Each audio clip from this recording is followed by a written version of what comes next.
Theory 1. Wemby was gifted to the Spurs.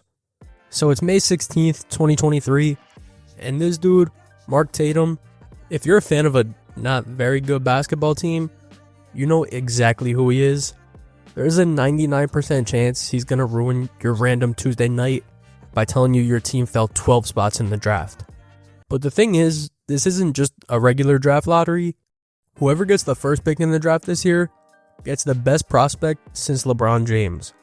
And honestly, maybe the best prospect ever. Scoot Henderson. Okay, no, it's Wemby. And looking at this draft, there's 5 teams who had in between a 10 and 14% chance at getting Wemby. The 5 teams with these odds: the Pistons, the Rockets, the Spurs, Hornets, and Trailblazers. So yeah, these are the 5 squads, and there's people who think this dude was handed to San Antonio back in 2023. But the question is, why would he be handed to the Spurs? Well, here's why. If you don't know who Victor Wembanyama is, he's a 12'9" big man who can shoot from anywhere on the court. Basically, an elite center prospect who has a chance to change the NBA forever. And the NBA knows they can't miss out on this guy being the guy. And in hindsight, of course he's that guy. He's already a top 5 player in the NBA. So if he's going to be that good, who cares where he ends up? Well, anyone who works for the NBA. Let's look at those 5 options again. The Pistons, they're the laughingstock of the league in 2023. The Rockets, they're a good franchise, but they were never able to get Harden to win one at all. The Hornets, respectfully, probably the worst franchise ever. The Blazers, same as the Rockets, they're a good franchise, but they were never able to capitalize with guys like Lillard, Aldridge, McCollum. The list goes on. Which leaves the Spurs, the franchise who, in the last 25 years before this draft, won 5 rings, a dynasty, and had 2 number 1 overall picks. Those 2 picks, David Robinson and Tim Duncan. David Robinson turns into an MVP, a champion, a Hall of Famer, one of the best defensive players of all time. Tim Duncan gets 5 championships, 2 MVPs, pretty much unarguably the greatest power forward ever, other than Jeremy Sohan. So yeah, the 2 big men the Spurs picked number 1 overall, the Spurs figured out how to use them pretty well. With the same coach who was there for Wemby, by the way. The greatest coach ever, most people would say. And Wembanyama comes in, super thin frame, injury concerns like crazy because he's so tall. And Popovich is literally the perfect guy to make sure this kid doesn't get broken in half in his first year or 2. Then, you want to talk about the Tony Parker thing. Wembanyama played for Asvel in France, which is owned by Tony Parker, the greatest French NBA player ever. It made too much sense. Basketball for a city, the best development history in the league, proven development of 2 of the best big men ever. Everyone knows the NBA couldn't mess up Victor Wembanyama.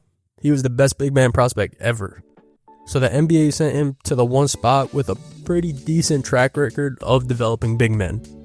So that's why people think Victor Wembanyama was handed to the San Antonio Spurs. Theory 2. Rudy Gay was almost an all-star playing blind. That sounds ridiculous till you actually look at it. So Rudy Gay, incredibly good NBA player, like probably the best you can get without being named an all-star. The guy comes into the league and was nasty. On the Grizzlies, he was averaging like 19 to 20 points every season. He was Memphis' primary scorer. One of the most athletic wings in the league. And the thing is, he couldn't see. Like at all. Here's the story. Rudy Gay came out and admitted that his vision was terrible. Like, he could hardly get his driver's license. The thing where they make you read letters from across the room, he could barely pass that. And this man was out there trying to guard Kevin Durant and shoot middies in the NBA, while not being able to see correctly. And it wasn't like he just found out either. He knew for years. He refused to wear contacts.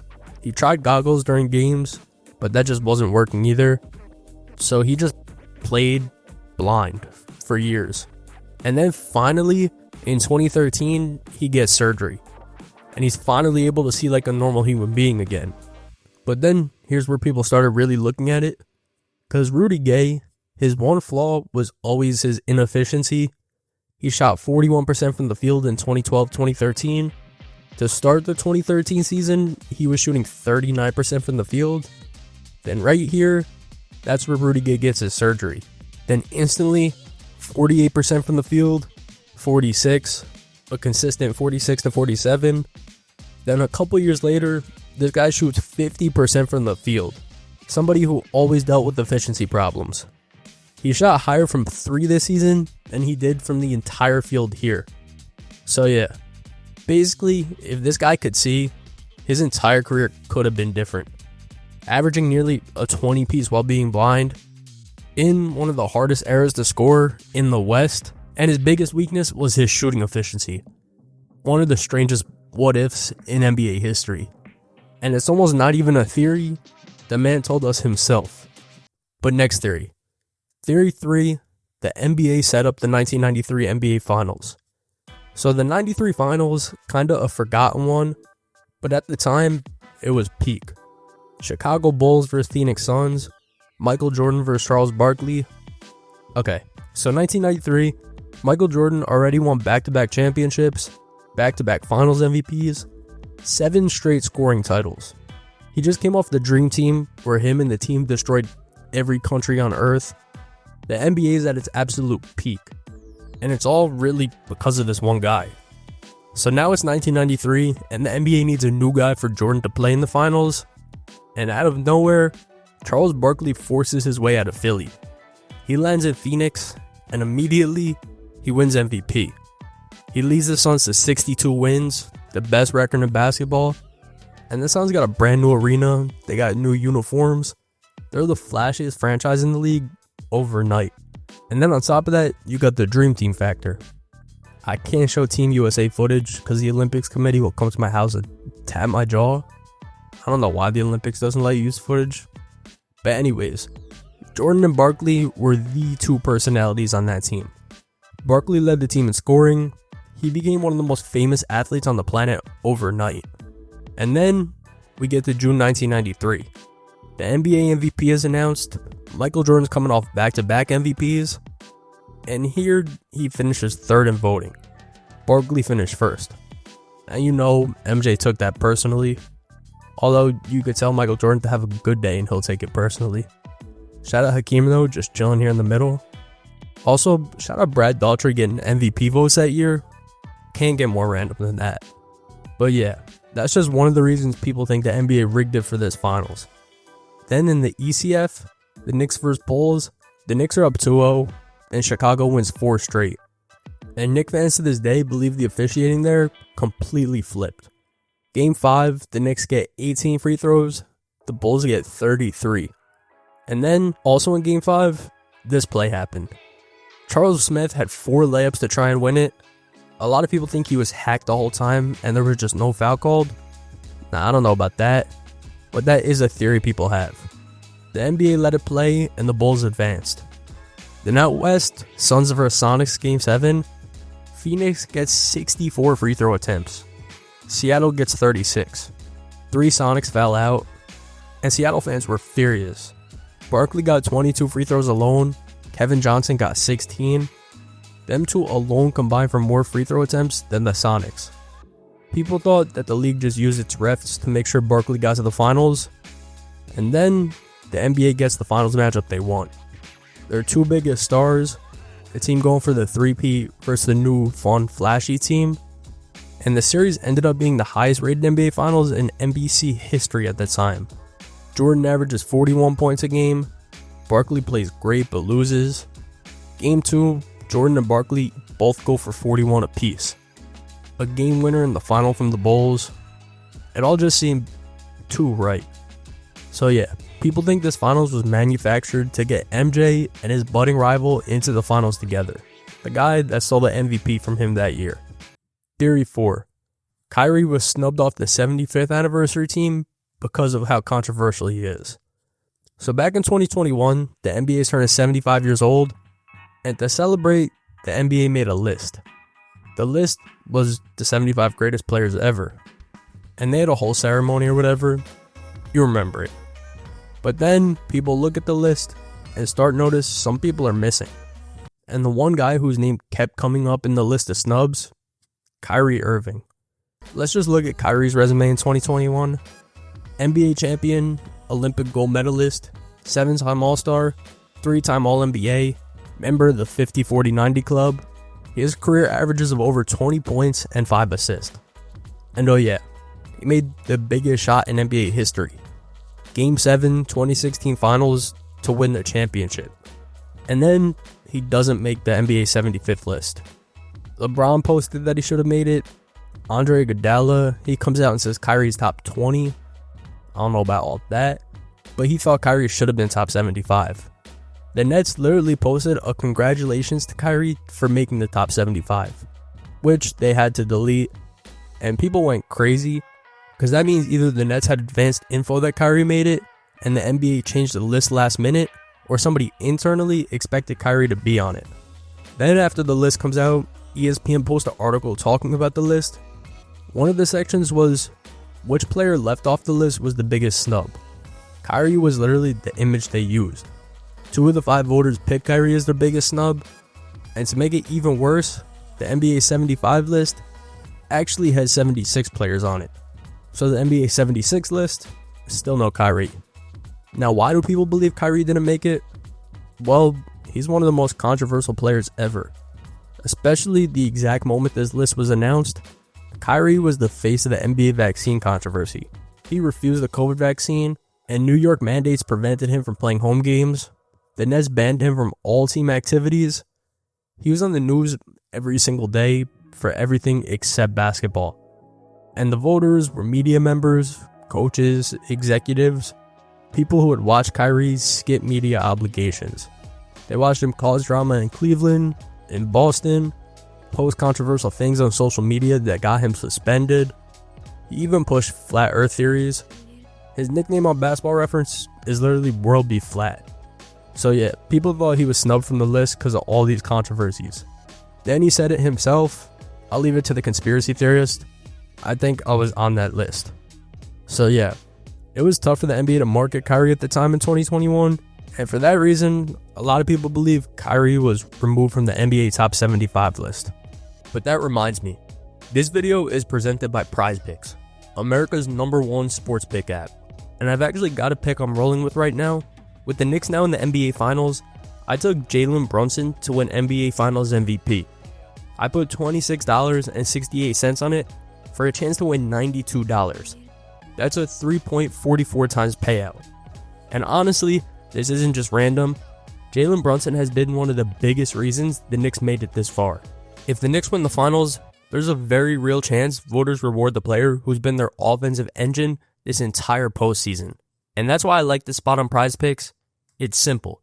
You just pick more or less on player stats or even team outcomes, lock in your lineup, and you're set.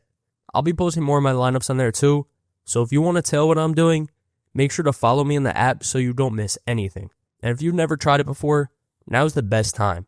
New users can play $5 and get $50 in lineups instantly when you use code HMA. So download PrizePicks using the link in the description, use code HMA, and let's see if this Jalen Brunson pick hits. And as always, play responsibly. Okay, back to the video. Controversy 5, the Sam Hinkie exit. So for this one, people think Sam Hinkie was pushed out of Philadelphia, and not just by anyone, by the NBA itself. The reason? He was making the NBA look awful with the tanking. As we know, the Sixers' famous tank is called the process, where they intentionally lost games to try and get better picks. And it worked. They got a bunch of top 3 picks at the time, and they became a staple second round exit. Sorry, Sixer fans. But anyway, let's go back in time real quick. 2013, Sam Hinkie becomes the GM of the Sixers, and he looks at this roster and decides, we're not doing this in the normal way. Let's just look at this roster. Their starting lineup was Thad Young, Michael Carter-Williams, James Anderson, Evan Turner, Spencer Hawes. They went 19-63. So Sam Hinkie had a philosophy that being stuck in the middle was the worst place to be in the NBA. Not good enough to win a championship, not bad enough to get elite draft picks. So instead of chasing the 8th seed, he just blew everything up. He traded Drew Holiday on draft night. He drafted injured players like Joel Embiid. He stashed overseas guys. He collected as many draft picks as humanly possible and just lost on purpose. And this became known as the process. And the losing was historic. 2014, they had 19 wins. 2015, 18 wins. 2016, 10 wins. They started that season 1-30. And at one point, they lost 28 straight games across 2 seasons. The Sixers became nationally associated with losing on purpose. They were actually the joke of the NBA. And then here's where it becomes a problem for the rest of the league. Philadelphia is one of the NBA's biggest markets, one of the most important cities in the league, and they were contributing nothing to the NBA financially during this rebuild. Other owners would watch the Sixers come to their arena and attendance would just drop. Because who wants to watch this Sixer team? It was like $12 to get into a Sixer game. Good seats too. It was an automatic L every single night. Shout out KJ McDaniels. I still remember I was actually at this game when he threw this down. Core memory. But anyways, other owners were pissed. Because a game against the Sixers equals lost revenue. So other owners started complaining. Directly to Dr. Silver. Since the summer of 2014, NBA owners have been lobbying the league's front office to step in with regard to the direction of the Philadelphia 76ers. All the other major outlets were saying the same thing too. Owners were pressing the commissioner to do something about Philly. Then in December 2015, the Sixers are 1-21, on pace for the worst record in NBA history, and then suddenly, Jerry Colangelo shows up. He's named new chairman of basketball operations. And Jerry Colangelo is not just some random executive, he's one of the most respected guys in NBA history. He ran USA Basketball, and he was connected to Adam Silver personally. And Adam Silver later admitted he contacted Colangelo about the Sixers situation. The commissioner of the NBA personally called someone to fix another team's front office. That doesn't happen. Everybody around the league knew what happened. CBS Sports literally wrote, "It's clear Hinkie has been fired, even if technically still employed."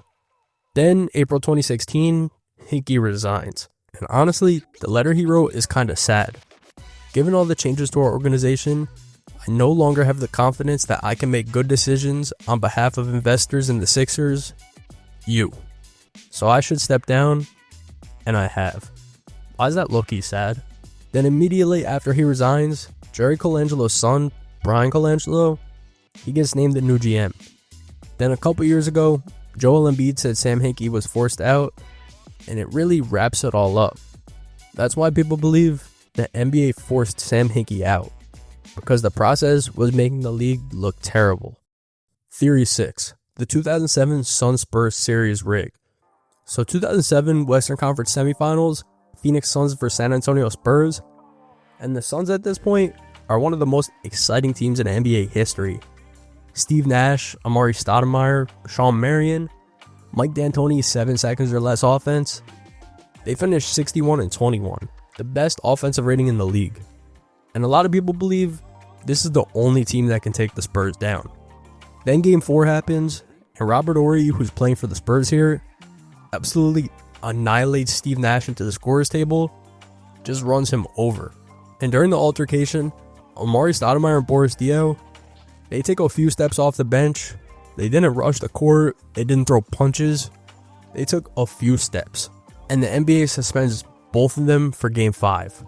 Horry, he gets 2 games, but Horry wasn't averaging 15 and 12 in the series. Amari Stoudemire was. And Diaw is one of Phoenix's best playmakers. Both of them gone for the most important game of the season. And the series here is tied 2-2. Game 5 is in Phoenix. The Suns, they lose by 3. And people immediately started saying the NBA handed this series to San Antonio by rigidly enforcing a rule that conveniently wiped out 2 of Phoenix's most important players. But then it gets way worse, because Tim Donaghy happens. In 2007, Donaghy gets caught betting on NBA games, goes to federal prison, and after his scandal explodes, he starts talking, and he specifically brings up the 2007 Suns-Spurs series. And what he said is wild. He talks about a referee supervisor named Tommy Nunez, and Donaghy said Nunez ran the referee meetings before each game where the refs reviewed film, and Donaghy claims Nunez would only show clips of Phoenix committing fouls and never showed the Spurs fouling. So by the time the refs walked on the court, they were mentally primed to blow the whistle on Phoenix and let San Antonio play physical without even realize they're doing it. And the reason Nunez did all this was because of Robert Sarver, the Suns' owner. He would sit courtside and scream at officials constantly. Donaghy described Sarver as a drunk nut, and Nunez reportedly took it personally. And on top of that, Donaghy said Nunez loved the military-style discipline of the Spurs, Popovich and his system, and hated the flashy, loose 7 seconds or less style Phoenix played. So it was personal. Then Donaghy admits he personally bet on the Spurs to win Game 3 because he knew Nunez was biasing the crew. And in Game 3, Amari Stoudemire only plays 21 minutes because of foul trouble. In the fourth quarter, the Spurs attempt 13 free throws. The Suns' offense completely collapses without Amari Stoudemire on the floor, and San Antonio wins 108-101. Now here's what makes this theory. Years later, Robert Sarver gets investigated by the NBA and suspended, fined $10 million for workplace misconduct. And eventually, he's forced to sell the Suns. So the guy Donaghy described as an abrasive and difficult guy, he turned out to be an abrasive and difficult guy. Which made a lot of people go back and say, maybe Donaghy wasn't lying about how officials felt about him in 2007. And then after beating Phoenix, the Spurs beat Utah and swept Cleveland in the finals. They won the championship. And Suns fans are sitting there thinking, Phoenix was the only team that could beat them and had it taken away. Pretty crazy to think about in hindsight. Theory 7. The Magic Lottery Rigs. So for this one, we got to start in 1992. Shaquille O'Neal is coming out of LSU, and the hype around this guy is insane. 23 points a game, 13 rebounds, 5 blocks. Pretty decent stats.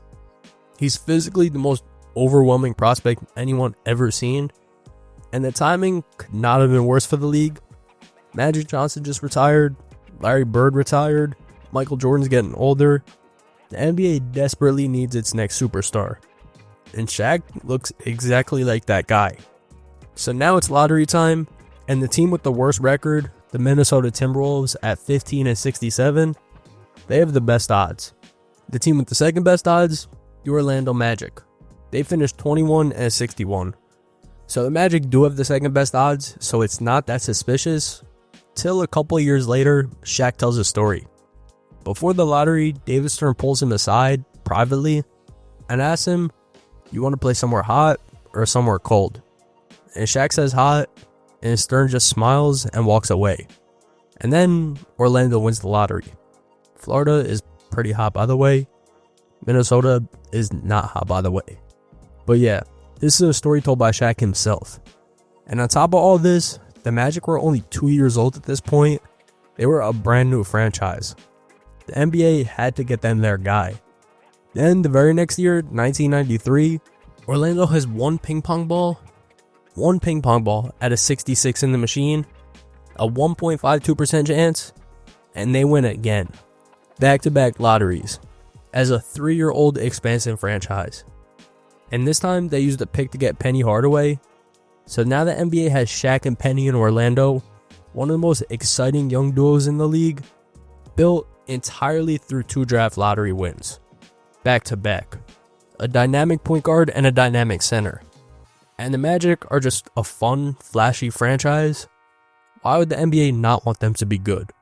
But looking at 92, they had a 15.15% chance to win. In 93, they had a 1.52% chance. The odds they win both of these, 0.23%.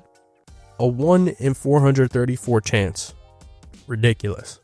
But looking at the theory overall, people think the NBA wanted the Magic to have a great team. The reason was because of what Orlando represented.